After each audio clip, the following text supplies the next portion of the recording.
Kangrali K H ಅಂಧ ಮಕ್ಕಳ ಶಾಲೆ ಹತ್ತಿರ ಇರುವ ವೈನ್ ಶಾಪ್ ಸ್ಥಳಾಂತರಿಸಬೇಕೆಂದು ಕರ್ನಾಟಕ ನವನಿರ್ಮಾಣ ಸೇನೆಯವರಿಂದ ಅಬಕಾರಿ ಇಲಾಖೆಗೆ ಮನವಿ.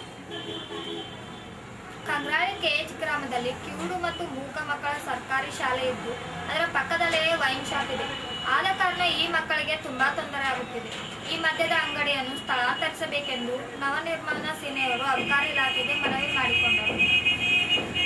ಈ ಮದ್ಯದ ಅಂಗಡಿಯನ್ನು ಬೇರೆ ಸ್ಥಳಕ್ಕೆ ಸ್ಥಳಾಂತರಿಸಬೇಕೆಂದು ಸುಮಾರು ವರ್ಷಗಳಿಂದ ಮನವಿ ಸಲ್ಲಿಸಿದರೂ ಕೂಡ ಯಾವುದೇ ನಿರ್ಣಯವನ್ನು ಅಬಕಾರಿ ಇಲಾಖೆಯವರು ತೆಗೆದುಕೊಂಡಿಲ್ಲ.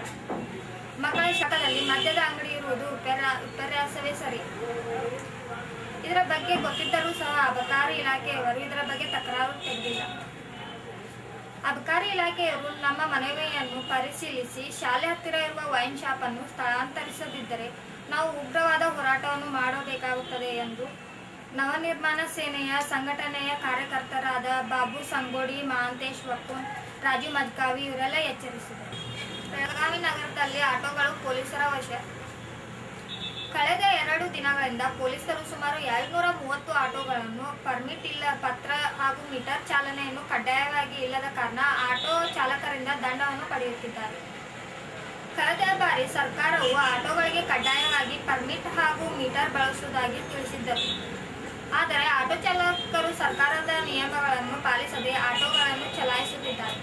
ಆದ್ದರಿಂದ ಪೊಲೀಸರು ಆಟೋಗಳನ್ನು ಸೀಜ್ ಮಾಡಿದ್ದಾರೆ.